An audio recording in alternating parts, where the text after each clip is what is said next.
Ya,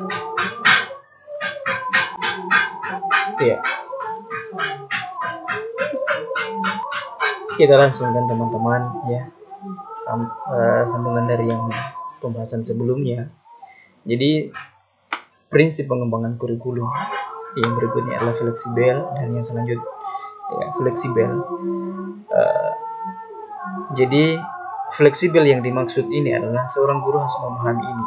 Jadi ada contoh kasus, saya pernah mengajar di sekolah. Dia menginginkan ada papan luncur. Ada papan luncur. Ini mata pelajaran penjaskes. Dia menginginkan ada bak pasir di situ yang memadai. Tetapi di sekolah itu tidak menyediakan ada kasur itu, ada untuk lompat tinggi, ada bak untuk lompat jauhnya, itu bak pasir itu tidak ada di tempat itu. Anak-anak disuruh lompat jauh di halaman yang bebatuan, kemudian disuruh lompat. Ya tentu ini kadarnya tidak akan maksimal, hasilnya tidak akan maksimal karena anak-anak disuruh lompat di batu, katakan. Jadi seorang guru menerapkan kurikulum harus fleksibel, memahami kondisi lingkungannya, ya, memahami. Saya harus putar seperti demikian. Dia fleksibel, ya, terhadap tuntutan itu. Tidak, misalkan dalam silabus yang dia dapat, dalam buku teks yang dia dapat, harus papan luncurnya itu bagus, harus sesuai buku teks. Misalnya buku teksnya itu harus ada bak pasir, baru dia mau lakukan proses pengajaran. Tidak demikian, tapi dia harus fleksibel menyesuaikan kondisi yang ada. Contoh lain, katakan dia harus fleksibelnya adalah penggunaan media buku teks, katakan. Ya, di situ ada contoh kelinci, ada contoh harimau. Dia bisa fleksibel. Ya, fleksibelnya itu, misalkan di situ tidak susah membedah. Ya, tidak ada kelinci di daerah itu, tidak ada harimau di daerah, bisa mengganti katakan sapi karena keseharian mereka melihat sapi. Itu ya, kurikulum seperti itulah pada prinsipnya. Dia harus fleksibel. Ya.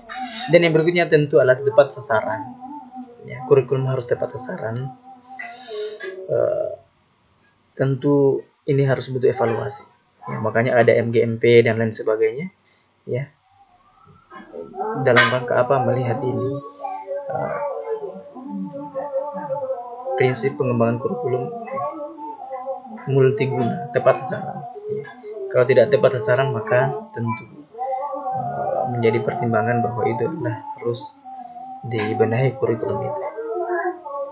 Ya, efektivitas, ya, tepat waktu, keefektifan tentu menjadi pertimbangan prinsip pengembangan kurikulum ini. Ya, efektif atau tidak. Ya, misalkan kita mengambil proyek besar.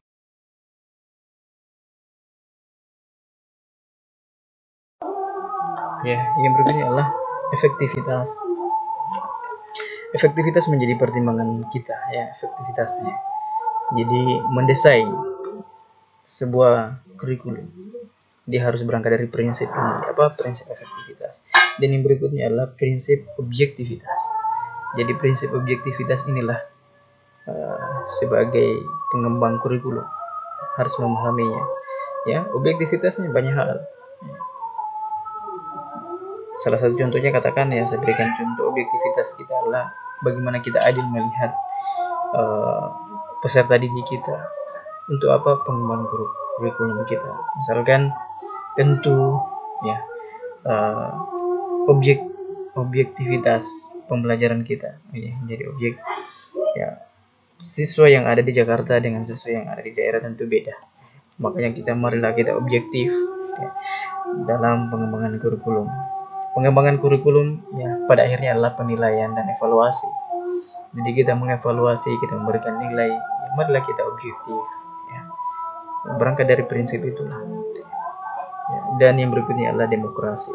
Tentu, ya, ada yang namanya penilaian sebaya, ya, penilaian sebaya. Jadi boleh jadi siswa menilai dirinya sendiri, boleh jadi siswa dinilai oleh teman sebayanya.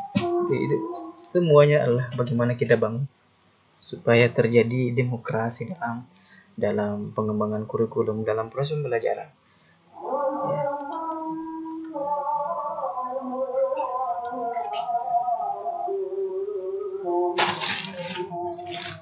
Ya, ini kita lihat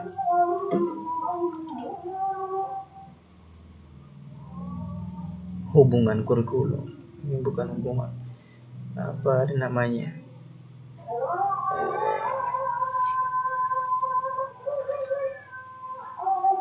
notasi kurikulum.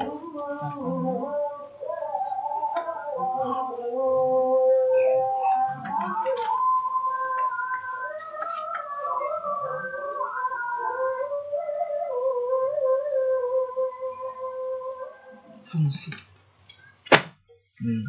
Selanjutnya teman-teman sekalian, fungsi kurikulum. Ini fungsi, ini kalau dalam matematika ini adalah fungsi. Fungsi kurikulum. Fungsi kurikulum secara mendasar kita melihat ya, ada beberapa, ini ada 3. Yang pertama adalah fungsi untuk sekolah itu sendiri, ya, satuan pendidikan. Dia satuan pendidikan apa, SMP, SMA, SD. Dan yang berikutnya adalah masyarakat. Ya. Fungsi untuk masyarakat. Ya, tentu di situ ya. Maksudnya adalah masyarakat pengguna dari kurikulum itu sendiri. Dan yang berikutnya tentu ini fungsi kurikulum untuk guru, ini yang harus dijawab ya. Jawabannya nanti ya, yang mampu menjawab ini bisa dikasih nilai tinggi ya.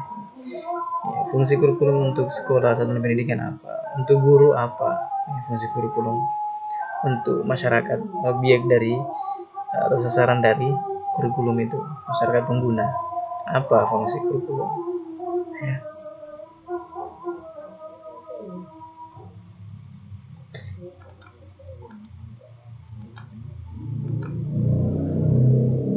Nah, dan yang berikutnya motivasi. Kita melihat pokok bahasan kita adalah motivasi.